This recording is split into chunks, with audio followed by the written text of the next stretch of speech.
Hello. Hello. My name is Simon McBurney, and I wish I was part of the Wooster Group. So I kind of feel suddenly I'm in the set of the Wooster Group. What would you like to play? Well, I don't know. Yeah, it's very difficult. Weirdly, probably it reminds me of, for some reason, Frank Zappa. That's somebody that people may never have heard of.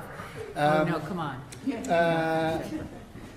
It's incredible to now be on the stage here where we have just seen and I'm part of this group here, my wife Cassie there, my producer Tim, incredible performance tonight, and also to be in this remarkable theatre, and something about the constellation of all of those things means that I don't really want to say very much, but simply to begin by saying that the past, the Eliot quote of time past and time present is all contained in time future, that somehow bringing the past and the present into this extraordinary fusion, I found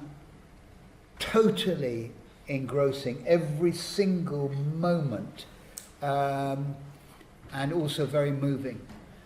So, that's sort of, I'm starting from a point where I feel almost beyond words. That is who I am. Let's go to the bar. Yeah, let's go to the bar. No, this is the bar. This is the bar right here. And so, strangely, as I was coming up with my wife on the train to see this show, I was reading a biography of one of Patti Smith's biographies. Yeah. And the first thing, for some reason, I wanted to ask Liz, first of all, where were you born? Summit, New Jersey. Summit, New Jersey. No, New Jersey. Just New Jersey. Okay. New Jersey. Not here. Yeah, Summit, New Jersey, in New Jersey, America. Sad to say. And what was your first encounter with any form of theatre growing up? Oh, it was Mary Martin in Peter Pan. And where was that? On Broadway. I think I was 8 or something like that, 9. And did your parents like to go to the theatre? My mother did, and my father liked to too, but it was my mother's. Did you know her parents? No, Yes, they didn't. I met her parents, yes, and I knew her mother. Yeah, I was with her mother when her mother was on the decline.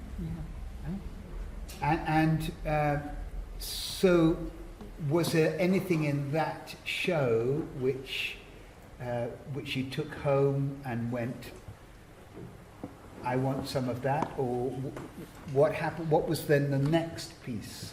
What happened? Can you tell us the few steps in childhood? The next piece was another Broadway show. It was the one with Old Man River, that old man river. What was the name of it? Showboat. Showboat. Yes, with, what's his name? Thank you. Paul Robeson. Yeah. And what did that do for you? Nothing. Right. Seriously, I didn't ever think of anything about the theater, that I would ever be involved in the theater. Right. I went to art school. I didn't go to theater. In fact, I didn't like the theater department. It was creepy. It is creepy. Yeah. Yeah. Yeah. Like, Which art school was that? Skidmore had an art department, big art department at the time. It was a girls' college. I really wanted to go to a girls' college, if that helps. But please, I don't like to talk about those things. Can you ask them something? No, but I think forgive me for even therefore asking, but it Yeah. is really. I'm going to start lying pretty soon. But that we all lie about our biographies. But it's really reading the Patti Smith. I was thinking, you know, where did Liz grow up? So New Jersey. You went to Broadway. You went to art school. So what was your? Forgive me for insisting. What was your first foray or first step Well, into of the course, theatre? with Spalding. With Spalding, Yes, exactly. she tells a story about Spalding. Don't you tell that story in this piece? I can't remember. Well, not about you. About Spalding. And but that's not how you got involved in the theater. Yes, he went up there. Well, and- people don't know that. Oh, yeah. Well, That you when had Spalding a- went to that place with all the John Wynne Evans, I was at a cafe. Tell and- the truth. You were a waitress at a cafe. Yeah. And he was performing at the cafe. Yes, but also I have to say that my first real and horrifying thing was that I did play Clara Barton when I was 11. And I could not remember any of the lines. The only reason they gave me the part was because I could read it really well, but I could not memorize anything. So I had to do extemporaneous. At 11 years old, I failed the entire thing, made up the entire, and I never went near the theater again until John Wynne Evans made me play something in one of those plays. So, It sounds like one of your That's his shows. first yeah, theater. it's a little like that. Right at the beginning. Yeah, You could read the part and then you made it up. yeah. Yeah. And so there's Spalding. What is Spalding performing in this cafe? And where is this cafe? Saratoga? Mm. In Where Saratoga. Skidmore College is, Yeah. yeah. Right. It's a college upstate New York. How old was Spalding at that time? It's about 3 years older than me, and I was 20, I guess, so 21, 22, about 23, 24. And what was he performing? I don't know. I wasn't She there. doesn't know. Could you please go off? This is so, and first of all, I've lied already at least 3 times. But that's great. We love it. We love it. But it's. I think it's interesting because it tells us something about what we see on stage with the group, that it is so utterly human, everything that you do in the group, because it is really a group of extraordinary people and Well, performers. that is about the reason that we are all together is because we all came to want to be in these pieces. I didn't go and hire anybody. They came and wanted to work in the garage with Spalding, with me, with. Yeah, everyone has their own pilgrimage to, Exactly. to the company. And so all these pieces for me are not really about me, so it doesn't matter about New Jersey. It has nothing to do with it. None of it. I have to look at them and say, oh, what are they? And I try to get that. And if I can get that, I can make a piece. But I don't ever think the piece is about me. I think it's just about. Right, but it is true that this piece is a look back on the work you did. Yeah, of course, but I did it with all the people that made it with me. Now you guys are remaking it, or reduxing it, is that what we call it? Reduxing it, and it's a new piece for me, because they are so different. And each one gives something very different to me to work with, and it inspires me all over again Yeah. to do it. When I first started to work on it, I was like, oh God, I can't do this. But as soon as we started talking about it, and everyone talked about how they came in, what they did, and then, people start to coalesce around roles just naturally as we're working. And I noticed yours on this end tonight was just scary. Yeah, why? Yeah, because you were staring.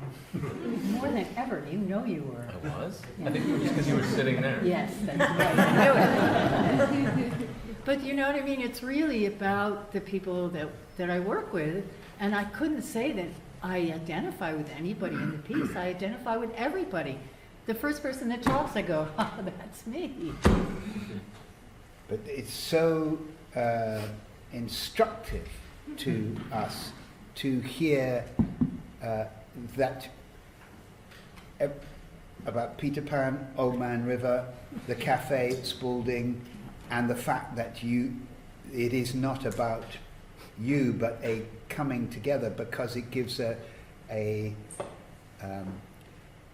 biographical, or rather a human journey, which we have really forgotten about in terms of the way that we work today. Yeah. So, This is everybody, something I would say. Can I interject? please. Yes. Because I think you do both. You respond to the person in the room, but you also You're talking kind to of, Liz. Yeah, Yeah. you also kind of run interference on it in a way. And it's like with this Spalding piece, he's doing what he went on to do on his own later, you know. Yeah. So you sort of open the door to this autobiographical impulse he Yeah, has. I would But you never have also thought of that myself. Are sort of Yeah. putting obstacles in his way to create what you think is interesting Right. from that Exactly, source. exactly. I That's think that's how, a fantastic, that's fantastic how response. this You do piece that to was us, made. too. This was, you're right, because Sometimes this through our was the, frustration. this was the first piece where I brought material in. The one before this, Rumstick Road, I don't know if any of you ever seen that. It's a really good, we made a good film of it. But it was Spalding talking about his life. And so I directed it with him as the center of it. But I didn't bring any of the material, it was all of his recordings. So in this piece, I just followed Celia Cobblestone down and wanted to know where she went, you know, and why. And that was a really interesting, but Spalding had no interest in it. And that's why we broke up, basically. He didn't like my taking it in that direction. So Yeah. then he went off and made his own pieces. Exactly, but only him in them, Yeah. yeah. No Celia Cobblestone to Yeah. get in the way. No Celia Cobblestone, yeah. But without a doubt, as Scott says, you're putting the obstacles in his way Yeah. meant that he necessarily had to find his way around them, Yes. which led to the fact that he became this unbelievable master storyteller Yes. who I would see with just a microphone on stage. Yeah. And if you haven't seen Oh my Swimming God. to Cambodia, or what's the other one called? Monster in a box. Monster in a Box. Yeah, Monster in a They Box. are fantastic films. Yeah. And I urge you to see them. He's absolutely mesmeric, and I found them completely inspiring. And how about Willem in Tom and Viv? Yes. Has anyone seen that one? Willem Dafoe and Miranda. Miranda Richardson. Miranda Richardson in Tom and Viv? Yeah. You saw it? Wow. About Elliot. I felt that was miscast on both. I didn't have any say in it. But. I played the Doctor. Oh, I remember. Oh my God. Well, that wasn't miscast. But I think for us to be in an audience and to see the piece that you made on the video, and to see Kate and Scott and everybody performing at the same time is such an extraordinary. It's an event. It's not just a piece of theatre, and it's an event in the sense that there is an extraordinary continuity, and the fact that you have insisted and persisted and as you say, people have come to you because they want to work, and they want to make, not just to perform. They don't just want to be a performer and cast in the next thing, not that you're going to Well, I cast don't them know anyway. about that. I think you should ask them. Yeah, I'm sure they do want to be cast in things, but Well, the- some of us have no choice. but the human group is an extraordinary thing, and all the different people that have come through, and so I'm kind of interested in each of you to say, if it's possible for this audience to say a little bit how you came or what your journey was, Scott, and then I think I should go first because I don't know, I shouldn't be sitting here because I'm not really, I'm very new, 15 years new to the group. So that's This is your Jewish. third Wooster Group It show. is, but I just, don't you think it should go by last note? I think you should go first because you would like to go first. Well, because I went to the garage and I wanted to meet Liz, and Liz said, okay, everyone, Maura wants to meet me, so she put me a chair on the stage and made me sit in the chair, and the whole company was in the audience, and she said, everyone, ask Maura why she wants to be here. And they did. Do Do you remember? I don't We- remember Which is Sorry, quite, you which is did. quite unusual because it's not a thing. You know, that's not what we do. We just No. that's happened to be what we did with you. Yeah. Yeah, and It just and, occurred yeah. to you on the moment. Yeah. Yeah, I never So that's auditioned anyone, so I didn't know what to do. right. I know. I wasn't aware. It was a bit of a Nuremberg trial. Yeah. Right, didn't I ask you, have you, Yep. He said, "Have you ever seen the work?" And you hadn't, right? no. I said, "I read about it." Right at Well, that. whatever we did worked, because you're Yeah. here. As soon as she said that, I knew. But that's Yes. how I got it. Hire her. And it's Yeah. very thrilling when I come in and I can. But Katie's told you, so, I yeah, didn't need but to what say. about you guys? Well, my first exposure or awareness was from that book, Breaking the Rules, that everybody was carrying around at God, college. I did. And it had those black and white photos of just like something like quasi-criminal was going on, but it was art, and it was like, it just seems so transgressive, in a way that I didn't associate exactly with plays, and exciting, and things. You look. The photos had a mystery to them. It's like, well, what are they doing? What is the impulse behind it? What? I can't figure it out exactly, but I could tell it's cool. It's cooler than me. You know what I mean? I want to know that. He was very nerdy. I was quite nerdy, yeah. And He's not anymore. But so then I came to New York, and I was in John Collins's theater group, a group called Elevator Repair Service, and John was working as a sound guy he worked for Richard Foreman for a while, and then he worked for you guys for a long time. And Yeah. when he was doing that, he would get I think he got 2 comps or something, but he would somehow have us all come, and we would get that discount shared among all of us. We would sort of have these field trips to the Wooster Group show. And again, I had the feeling of I don't quite understand what's going on, but it's it's something that I didn't really consider as a possibility, but it's so thrilling and also disarming, because it's not trying to do what I thought you're trying to do when you're doing a play. So I was hooked, and then what happened? Oh, well, you were doing the Harriet on 42nd Street at the Selwyn Theater, this old dilapidated, rundown theater that had been a movie house, kind of a dirty movie house. But I think there's a Like story of this this place. This was a movie house, right? Does everyone know that? Yeah. And Amazing. and Paul Lazar was in it, and but his wife was pregnant, and so there were going to be some days that he was probably going to have to not go on stage, and you guys don't generally carry understudies around, but in this case, he felt like he had to get some. Yeah. And Well, he, I'd seen you in one of in John's John's piece, so I invited him. How many years was that ago? Mhm. 25. Probably almost 30 years. 30 years ago. And he's the best, come on. Late 90s. Yeah, I didn't. He really did study Chinese history. Yeah, I didn't. I was creeped out by theater also, but I never really.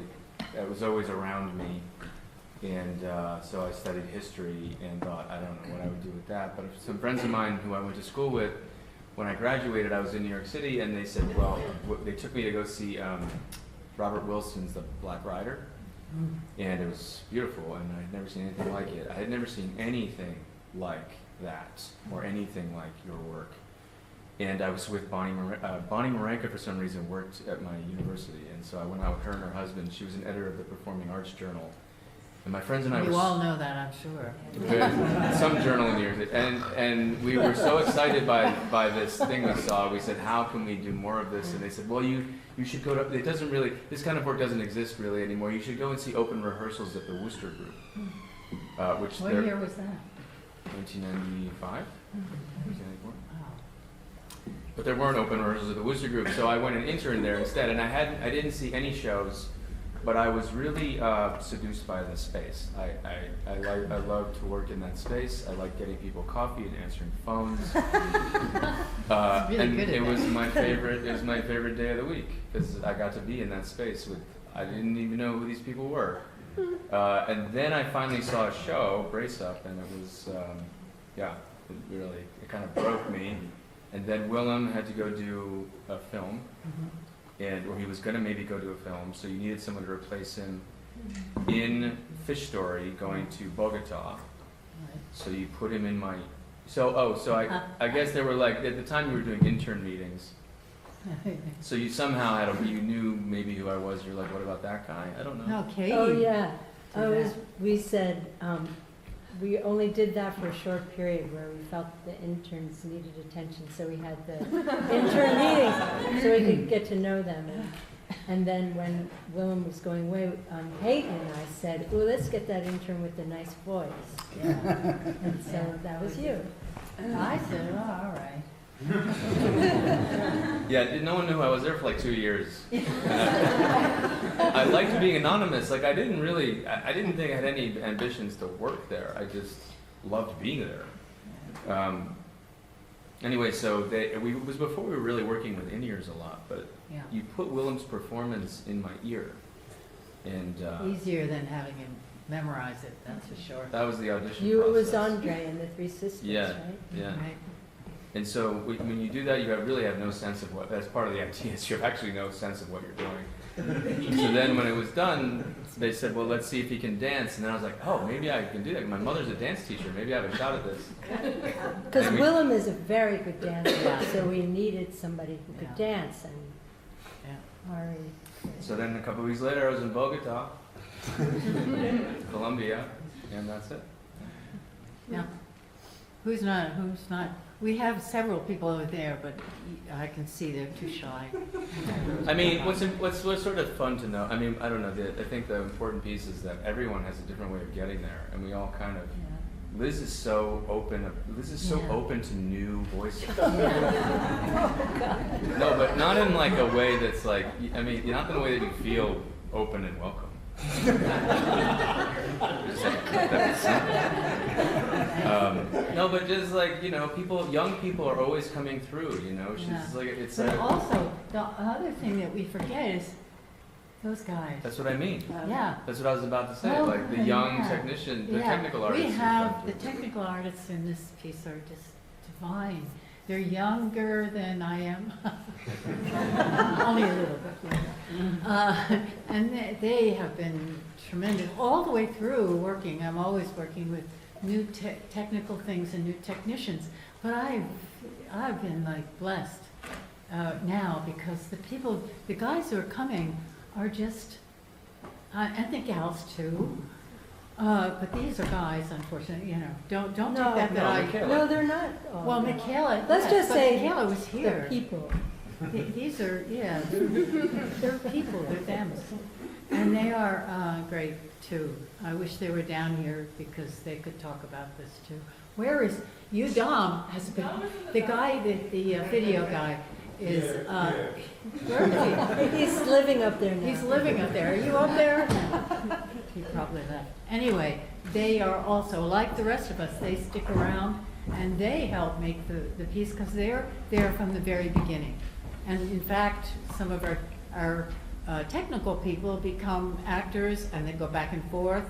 Like for this guy over here, Andy, he's also an extremely good musician and singer, and he's also really good with the computers. It's the first guy with the AI, right? ChatGPT. I mean, half of this piece is ChatGPT. No, it's actually what's his name? It's not Claudia. Claude. Yeah. But I think this is such an interesting thing for us to hear, because it's really what you're describing is a community, and everything that I watch with the Wooster Group, everything that I have lived through, for 45 years watching you work, is fundamentally there isn't any gap between the rest of life and what you do on stage. So what you do on stage is kind of weird and transgressive and so on, but it feels completely attached to our lives in the form that you tell, in the way that the stories are broken, in the way that we live in this period where, exceptionally throughout history and prehistory, we have never been surrounded by so much story and so many images and so much stuff coming at us all the time. And the reflection that we get through your work, but your work, as you describe, is not actually, yes, there's a hierarchy in it, but it is not in the same form that most work within the theatre happens. And I think it remains, therefore, intensely, fundamentally political. I agree. And I think that's the action of how you make it, for me, is such an inspiring action. It's really, really difficult because people talk now about the idea that there's something called art. Like they talk about there's something called nature, as if it was something different to what we are and who we are. I mean, as a human species, I think you would agree, we are all, and what you're proposing when you talk about the way that people get involved in the group tells us what is fundamentally true, which is that we are cultural animals. We are all culture. That is the only thing we have. Money is not interesting. Economics is not interesting. None of that. None of that. The only thing we are. Money is part of culture. It is part of culture. Yeah, money is part of culture, but we are cultural people and animals. Yeah. And so there is something about not only the work you make, but the way that you make it, which I think is just so important for this moment now. Thank you. I'm sorry, it turned into a speech. No, I like it. Usually it's just made me listening to speak, you. so Yeah. touche. You were going to say, what would you I was going to say, do you think you should ask them if they want any questions? They told us that we were supposed to do that. Okay, so now Liz is saying, does anybody have any Scary, questions? Anybody would like to ask Liz or anybody Not something? me. Yeah. Hi, thank you. It was wonderful. I was wondering, how did you work on the text and how collaborative is it was Claude involved in writing the text? How was Yes. Claude No, involved? He actually- collaborated with T.S. Eliot, who is dead, but he did a seance. No, there was no AI made it. This actually piece was made many years ago. This was, yeah, I couldn't use the AI. We weren't. It wasn't around. Kate's monologue was built Yeah, Katie can talk about that. over a long time. Well, yeah, that was just, you just made me talk. You just, Yeah. it took a long time. But then it was a real group effort of editing. Yeah. We recorded every day, and she would just like keep talking, keep talking. She was trying to draw that out of Google Docs is our friend. me. Yeah, and a lot of people, We all worked with Michaela that, and Aaron Sons. Mullen and Enver. A lot of people were really editing, transcribing and editing, yeah. Right. and then taking the best stuff. That Did you think what they chose, did you I agree with them? Well, no, I was in on it. We No. did it together. Oh, so the editing was done by all of them? Oh, yeah, together. we all do it together. Yeah. I mean, anyone who's interested in it, they don't No, have to do it was all Yeah. done together. But Right. So Maura wasn't involved in I the wasn't original. there at that part. The original production. Yeah. The making of it, and that's common. A piece will have a life for many years, and the person who originated the role may not be working with us anymore, or has gone to other things, or isn't available, and so Liz will adjust the piece around the new About that. the new personality. Yeah. So I just can't help, Maura, I just can't help wondering, when they asked you why you wanted to join the group, and you said you hadn't seen the work, why did you want to do it? I was thinking about it. It's funny to hear everyone. I felt I had to meet Liz. It was very much a culture personality. I don't know. I just wanted to meet She's never told me her. that. I haven't. I have. No, you have not. Well, Oh. maybe it's because I don't remember anything anymore. No, maybe I didn't. But I don't. It was a gut instinct. It was a different. Everyone we're all Yeah. showed up in different ways, but it was it felt like I don't know, I'm not very usually ambitious that way or ask for meetings like that, but I just wanted to meet her. Great. It was great. It was great Yes. for me. Can I just ask if Spalding Gray's connection to Elliot was as random as having the album? Or did he actually have quite a deep connection and interest? Did everybody hear that question? Yeah, I did. Yeah. So, Did Spalding have a connection to T.S. Eliot other than the random idea no, of everything having that, that everything Well, he album? loved- she says he loved. yeah, he T.S. loved T.S. Eliot, but through the So through was the he discovering record, him through that record? he Yeah. probably had some learning disorder, or dyslexia or something. He never liked reading books, and from an early age, listened to this. I'm just getting this verbatim from his monologue. But, And he loved records, and that was his record collection. Yeah. But did he get cast in that play before he got the record? Which I don't came know. That's a first? good. I don't Probably. think so. I think he got the record after. But he obviously got involved in, because then he had the four quartets, and he He loved described it. it Oh, as he a loved gem. it. And he grew up Christian Science, so I think he was interested in I these think sort of so. Christian philosophies of life, Yeah. and Oh, Eliot had a very definitely. particular one Mhm. that I bet he went down a rabbit hole on. I Right. can imagine. No, what she says is all, I mean, we made Spalding's monologue in the same way as we made Katie's. Because he'd never made one before.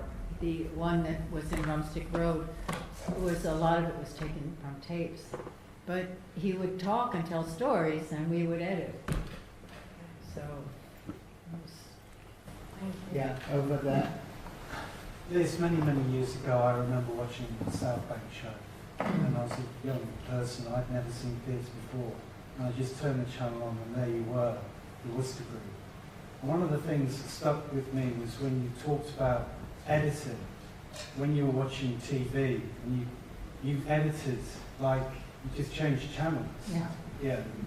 But one of the things that stuck with me, and it kind of changed my sort of life, seeing that film, seeing the South Bank show, was going on to say work with watching Eugenio Barber's work, was the practice, the ease of the relationship between the audience and the actors.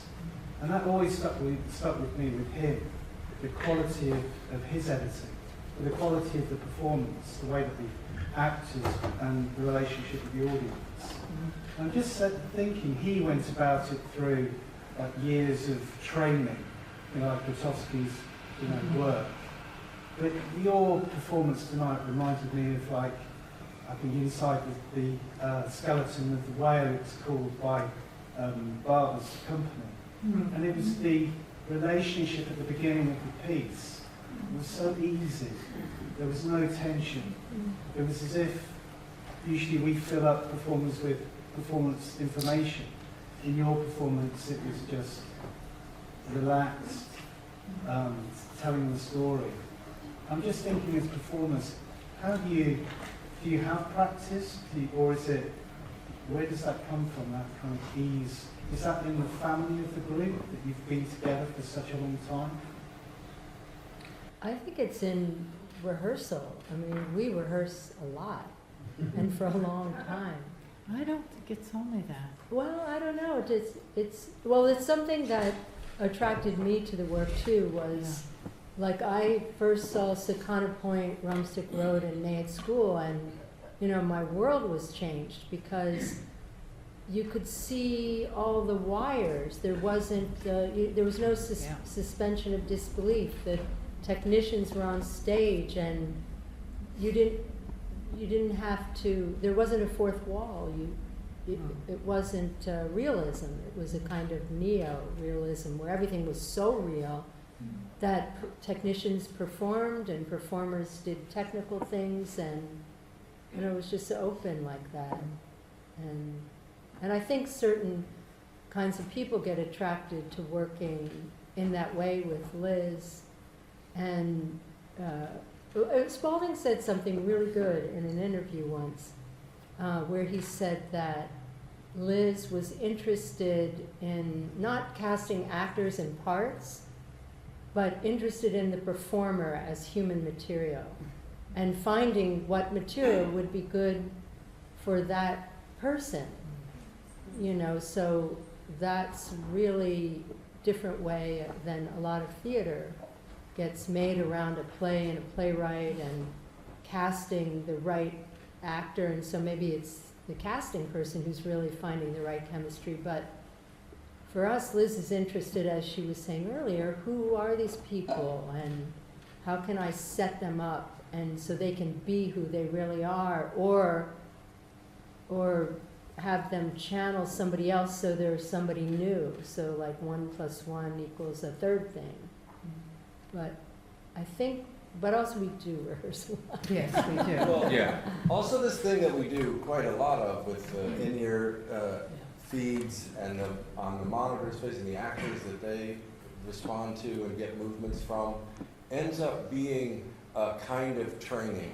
We don't so much go out and do deliberate exercise or whatever, but that actually turns out to be a more profound teacher than you think it's going to be. Yeah. And I was thinking about this show after we got off stage. It was like, wow, you really have to find that sweet spot between relaxed and vigilant in order to pull it off, right? Because that wave is going, and it's going pretty fast, and you want to ride it like a surfer. You know what I mean? So if you're grabbing at it, your hands go through the water, and if you relax too much, it's gone. It left you behind. And so that becomes a kind of teacher that doesn't let you off the hook.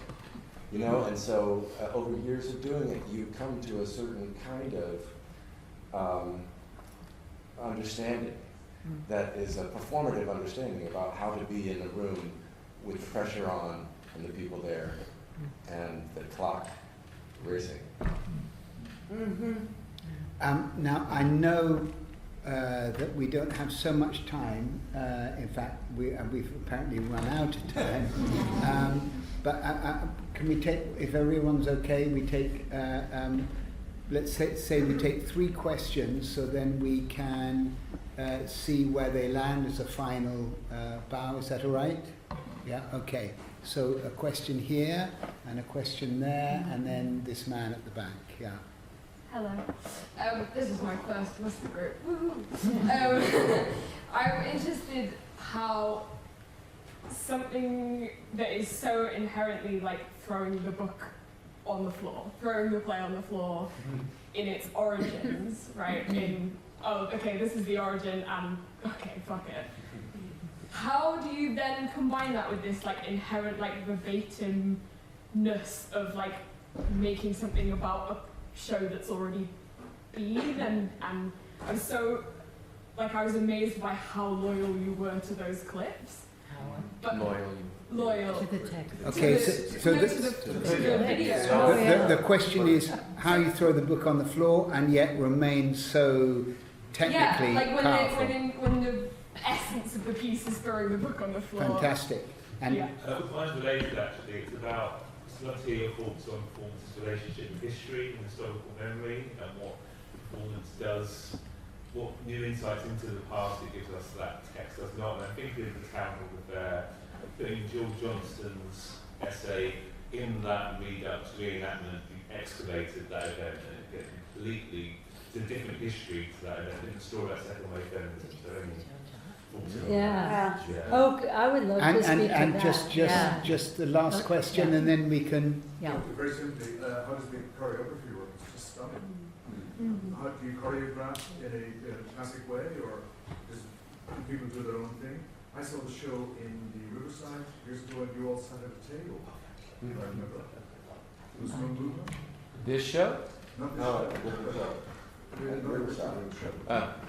So, At Riverside. so we have three questions. One Was is it about, LSD just the high points? Yes. yes. Yeah.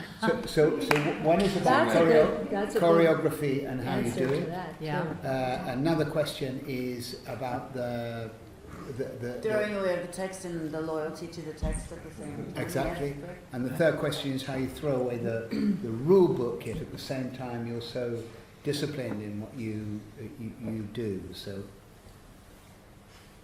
Well, the drawing of the book is interesting because, I mean, what's happening in this show and in a lot of shows lately is a sort of like, what is your relationship to your forebears?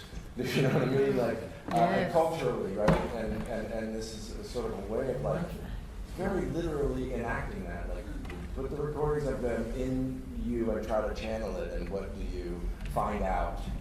And I love that moment when the book gets thrown away. I mean, what he's talking about in that is he's saying, Celia, you're going to go now and have this other life, and the life you had before will be like a book you read once and then you lost, you know.